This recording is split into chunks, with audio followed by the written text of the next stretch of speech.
And I would say our customers are excited for a good reason, and that reason is standing right here next to me, the Mercedes-Benz eActros 600. It's not our first zero-emission trucks. We launched the eActros 3 and 400 in 2021 and the eEconic in 2022. But I think it's hard to overestimate the significance of this truck right here. It has huge potential to help decarbonize transportation and to fight climate change. Because with a range of 500 kilometers on one charge, we can decarbonize the long-haul segment in Europe. And this is significant for the environment because in Europe, the long-haul segment stands for 2/3 of CO2 emissions in heavy freight transport, and for our customers, because it's the most attractive segment to electrify. You can see it here when we compare electric with diesel. As some of you might know, the electric truck is more than twice as expensive to buy, but the operating cost is lower. So depending on the price of electricity and diesel, and also measures like CO2-based toll, the lower operating cost of the eActros can offset the higher depreciation. For instance, in markets like France and Germany, we see that the electric truck can easily compete with diesel when we look over a period of 5 years or 600,000 kilometers.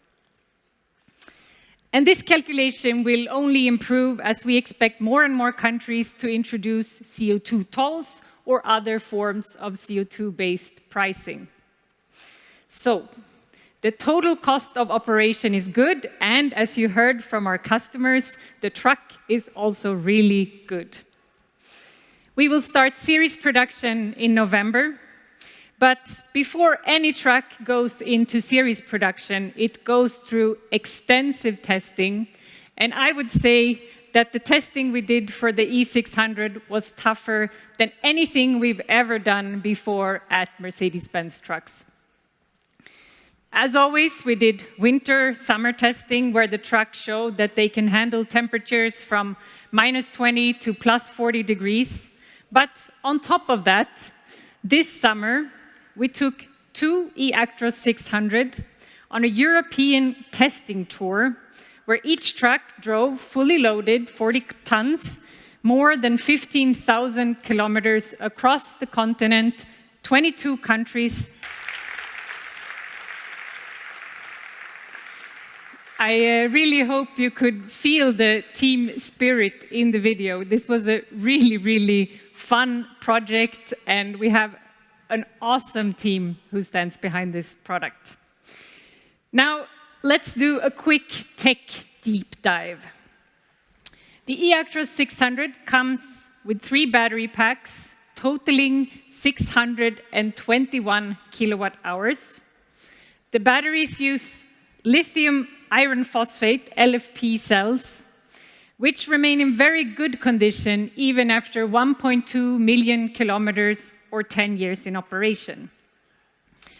This truck has a new, very efficient electric drive axle developed in-house, and the drive axle is E-specific, which gives more battery space on the frame, and the 2 e-motors are placed where the power is needed close to the wheels. Regarding energy efficiency, the eActros actually exceeded our own expectations. In the European testing tour, fully loaded, we reached an average of 103 kilowatt hours per 100 kilometers. Just to put this into perspective, if we convert kilowatt hours into liters of diesel, 103 kilowatt hours per 100 kilometers would correspond to less than 10 liters of diesel per 100 kilometers. And this is actually less than half of what a modern truck consumes.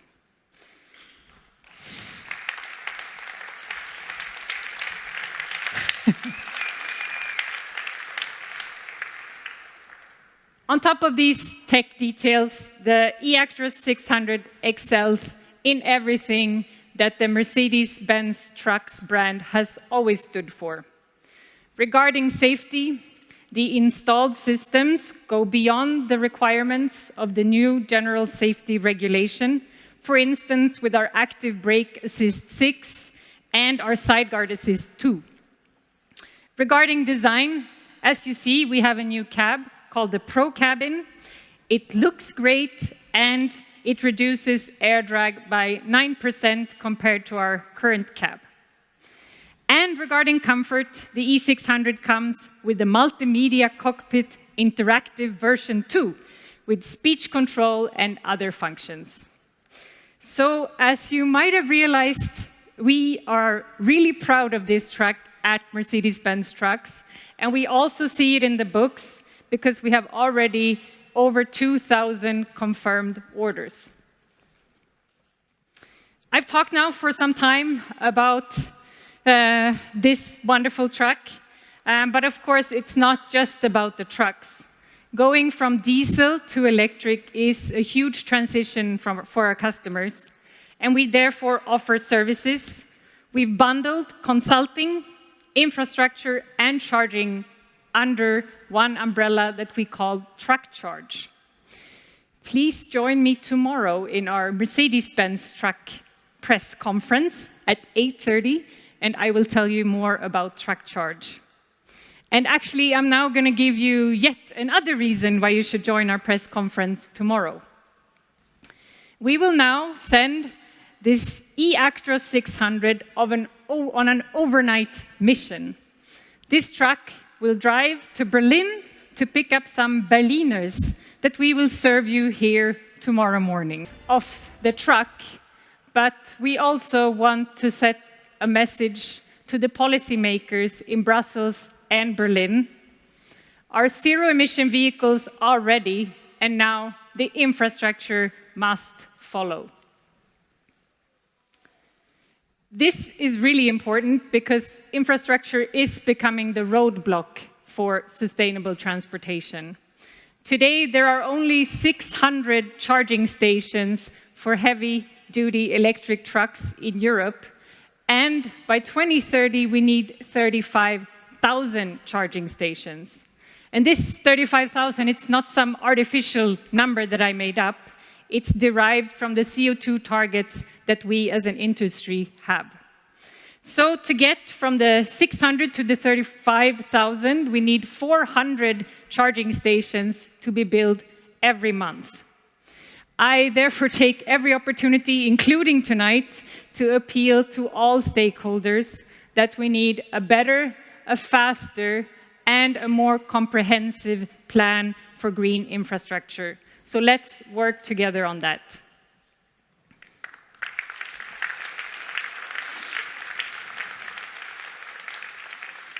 At Daimler Truck, we have launched some pilot infrastructure projects, both for electric and also for hydrogen trucks. Tonight, we're focusing a lot on electric because that's here and now, but we're also working on hydrogen-powered drives, and I'm convinced we need both electric and hydrogen trucks to decarbonize Europe. Right? So, now wrapping up tonight's speeches on decarbonization. We are ready. We deliver on our vision to lead sustainable transportation. To get there, every truck counts, every bus counts, every charging station counts, and every kilowatt of green energy counts. It's actually not rocket science, and it's not that complicated. We need decisive decision-making to make it happen together now. Yeah, wow, this clip, I've seen it now a couple of times. It still gives me goosebumps moments. And I still remember another IAA goosebump moment that was in 2014, so 10 years ago. 10 years ago, we introduced what we called by that time the Future Truck 2025. That was a concept study that showed for the first time how autonomous driving in a heavy-duty truck could work. Just a couple years later, in 2018, we were the first manufacturer to bring level 2 automated trucking in series production. Today, our test fleet of autonomous-ready Freightliner Cascadia trucks is in daily operation on US routes. We aim to enter the US market with autonomous trucks in 2027. Now, that this vision 2025 we presented in 2014 is about to become reality, it is time for Daimler Truck to look ahead again in the year 2035. To show how we will keep on delivering the best commercial vehicles to our customers with the very technologies that make their business more successful. Two technology fields are key in this context. Besides the power to drive a truck, which is the propulsion system, and my colleagues talked about this, its relevance and the transformation to zero emission. The second highly differentiating technology field is what we call intelligence to drive.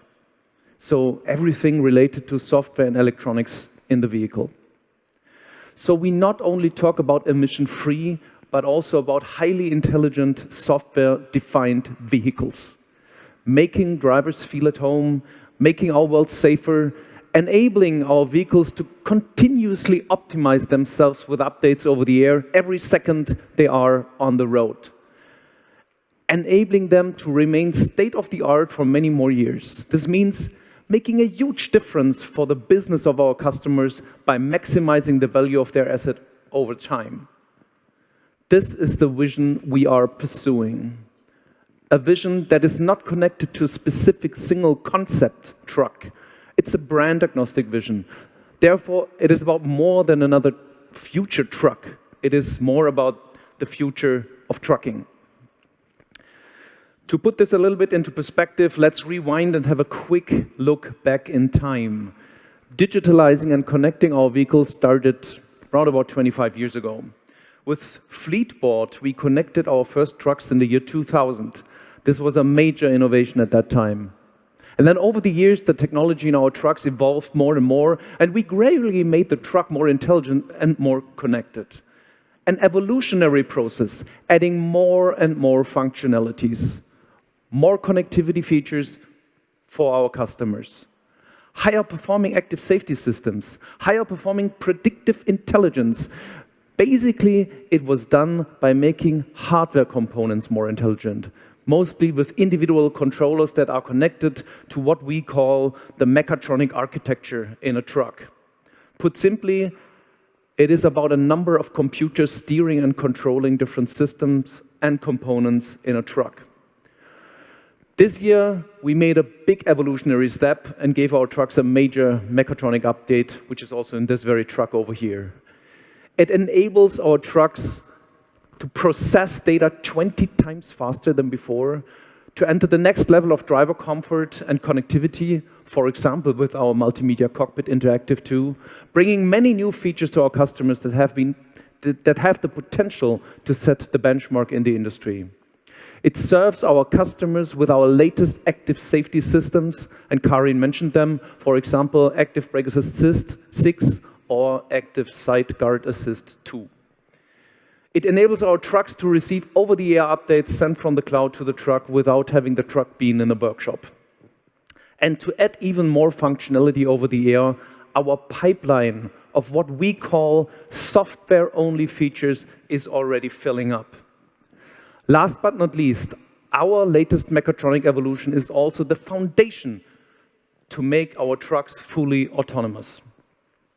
But still, this increase in intelligence is mostly dependent on a decentralized architecture with many controllers that speak different languages and thus run on different operating systems. To really leverage the full power of software, we have to redefine this architecture and create the software-defined truck. This will no longer be an evolution, but a revolution. And we plan to partner on this revolution with the Volvo Group. In May, we announced our intention to establish a JV to write the code for the future of trucking. Together, we intend to develop a software-defined vehicle platform and with it, a dedicated truck operating system. This will enable us, our customers, and basically all developers out there to deploy differentiating software features onto our trucks, continuously improving the truck with regular updates without touching the hardware, the way it works today with our smartphones. Highly integrating the asset called truck into the ERP system of our customers. Basically, this is going to turn our vehicles into programmable devices. You might want to call them a heavy-duty smartphone on wheels. So how do we get there? First step, we take out complexity and increase performance on the hardware side. That means reducing the number of computing units by more centralized high computes. Second step, we decouple hardware from software. This is done with a standard truck operating system running on the high-performance computers and offering standard interfaces for customer applications. And then the third step, the applications themselves will remain mostly manufacturer-specific, because this is where the differentiation happens. This is where the competition takes place. The hardware architecture and the operating systems are the key enabler, yet not the differentiator, and thus will be shared between the partners. And by the way, more partners and more customers are more than welcome to join that venture. So you see, the future of trucking is not some theoretical concept far in the future. Some of it is already alive in our trucks today. And more will come over the next years. So yes, the future of trucking will be zero emission, and it will be even more. In this future, our vehicles become self-optimizing devices, highly integrated into the IT system of our customers, making their business more successful than ever before, unlocking a new level of driver comfort, safety, and optimized asset utilization, and making sure that we keep serving our economy and society, like Martin said, to keep the world moving.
Hey Mercedes, navigiere mich nach Frankfurt Flughafen Cargo City Süd. Alles klar. Cargo City Süd, Flughafen. Navigation wird gestartet. Hey Mercedes, stelle die Innenraumtemperatur auf 22 Grad. Gut, die Temperatur ist auf 22 Grad eingestellt. Hey Mercedes, aktiviere die Ambientebeleuchtung. Die Ambientebeleuchtung für den Fahrer an.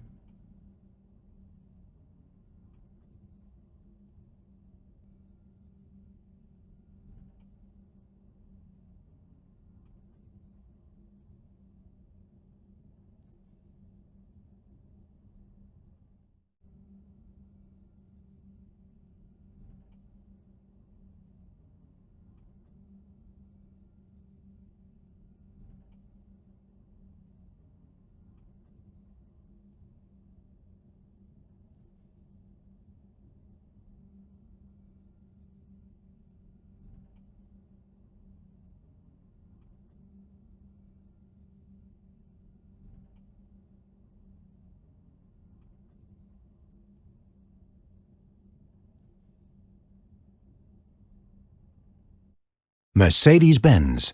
Trucks you can trust.